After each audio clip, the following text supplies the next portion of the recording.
Hello दोस्तों, स्वागत है आपका अपने यूट्यूब चैनल रेलवे अपडेट में। जैसा कि दोस्तों आप लोग जानते हैं, आरआरबी ने एक और नोटिस जारी किया है 4/2025। जो सीएन नंबर है वो 4/2025 है, जो कि आपकी सेक्शन कंट्रोलर की वैकेंसी को लेकर है।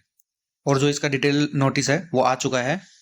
और आज के इस वीडियो में हम फुल डिटेल नोटिस एनालिसिस करेंगे कि आपकी इंपॉर्टेंट डेट्स क्या है, वैकेंसीज कितनी है, मेडिकल स्टैंडर्ड क्या रहेगा, एज लिमिट क्या रहेगी, एजुकेशन क्वालिफिकेशन क्या रहेगा, एग्जाम फीस क्या रहेगी, और जो इसकी एग्जाम होगी वो कितने स्टेप्स में होगी, सब इसमें डिटेल्स में करेंगे। तो वीडियो के लास्ट तक बने रहे हैं। ठीक है, बिना किसी देरी के चलिए वीडियो को शुरू करते हैं। देखिए दोस्तों, जैसा कि आप लोग जानते हैं, ministry of railway recruitment board के द्वारा ये नोटिस जारी किया गया है और सीएन नंबर 04/2025 का है। देखिए, इंपॉर्टेंट डेट्स की बात करते हैं तो आपका जो ये नोटिस जारी किया गया है वो 14 सितंबर 2025 को जारी किया गया था। ठीक है ना। और जो एप्लीकेशन आपको मतलब सबमिट करना है वो 15/9 से स्टार्ट हो जाएंगे। और लास्ट डेट जो रहेगी वो 14/10 तक रहेगी, रात में 23:59 तक, यानी कि 12 बजे मान लीजिए रात में। तो तब तक ये रहेगी। बाद बाकी अगर बात करते हैं अपन पेमेंट की, तो पेमेंट डेट जो रहेगी वो 16/10 तक रहेगी।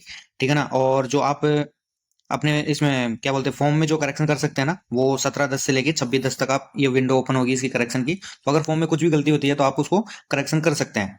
देखिए, आगे वैकेंसी की बात कर लेते हैं। तो डिटेल ऑफ वैकेंसी है इसमें, देखो यहाँ पे आपको दिया हुआ है कि जो आपकी एज क्या रहनी चाहिए और जो पोस्ट है, पोस्ट का नाम क्या है। तो देखो यहाँ पे पोस्ट का जो नाम है वो है सेक्शन कंट्रोलर। ठीक है। तो जो सेक्शन कंट्रोलर कौन होते हैं उसके बारे में भी आगे बात करेंगे। देखो, ये जो कौन से सीपीसी के अंदर आती है, तो 7th सीपीसी के अंदर ये आता है और लेवल 6 की वैकेंसी है। इनिशियल जो आपका इसमें ग्रेड पे रहेगा, इनिशियल जो पे रहेगा, बेसिक पे उसको बोलते हैं, वो कितना रहेगा, तो 35,400 रहेगा।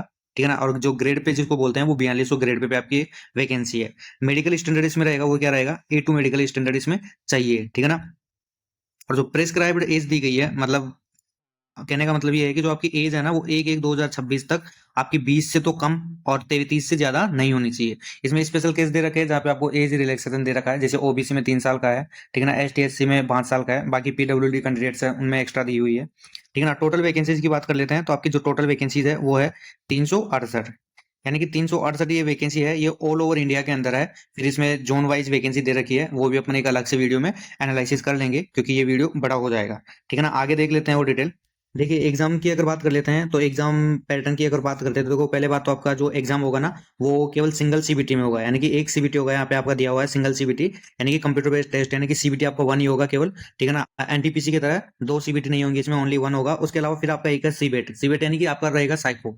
अगर आप साइको क्लियर करने के बाद में आपको क्या बोलते हैं डीबी होगा आपका, और उसके अलावा मेडिकल एग्जामिनेशन होगा। ठीक है ना। ये तो चार प्रोसेस है, अगर आप ये चारों क्वालिफाई करते हैं तो आपको ये पोस्ट मिल जाएगी। देखिए, यहाँ पे कोलेटर के लिए दिया हुआ है, candidate will have to download the city and date intimation e call letter and travel authority from the link provided on the official website of RRB. यानी कि जो ये बोल रहा है कि आपका जो कोलेटर है वो तो नॉर्मली जो आपका और एग्जाम्स रहता है आरआरबी के, तो उसी प्रकार से आपको ये प्रोवाइड करवा दिए जाएंगे, तो आप वहां से डाउनलोड कर सकते हैं। देखिए, आगे दिया हुआ है short listing of various stages. ठीक है ना।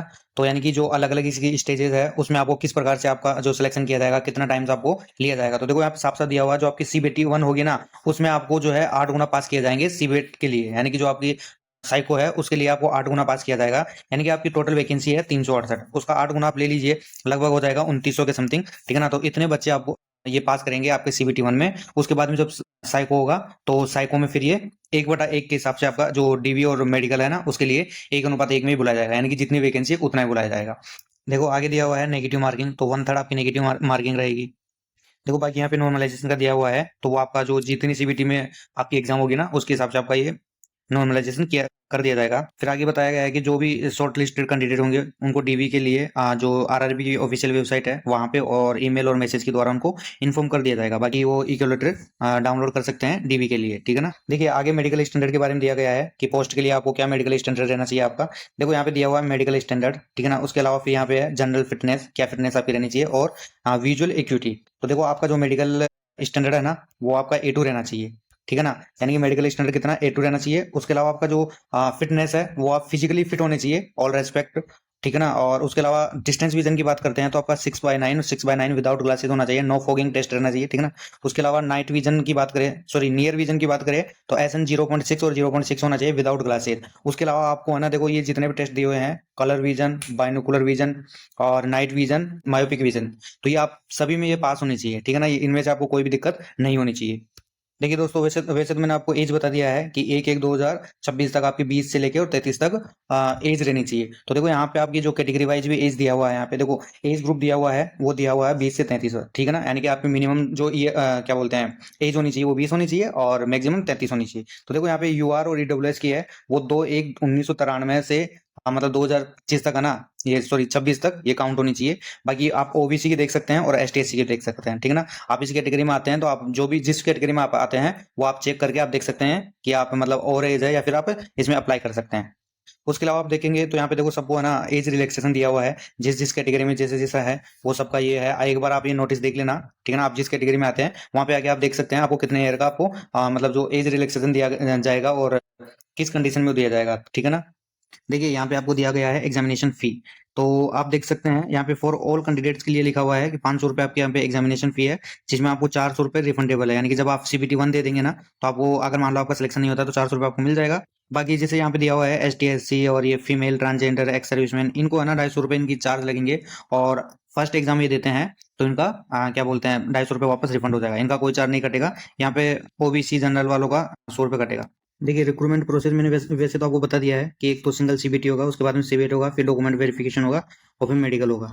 देखिए जो आपका CBT 1 होगा ना वो टोटल 120 मिनट का होगा, जिसमें आपके टोटल 100 क्वेश्चन होंगे और 1/3 इसमें नेगेटिव मार्किंग है, ठीक है ना। बाकी नॉर्मलाइजेशन जो होगा वो आपकी जितनी भी मल्टीपल्स आपकी शिफ्ट में होगा उसके हिसाब से होगा। देखिए CBT 1 के लिए जो आपका सिलेबस रहेगा वो क्या रहेगा, एनालिटिकल एंड मैथमेटिकल कैपेबिलिटी, यानी कि जो आपके मैथमेटिक्स में है ना वो क्या क्या रहेगा, नंबर सिस्टम रहेगा, रेशियो प्रोपोर्शन रहेगा। और उसके अलावा देखिए average, percentage, profit loss, discount, time, speed, distance, power and work, ये सब आपके जो है सिलेबस CBT 1 के लिए रहेगा, ठीक है ना।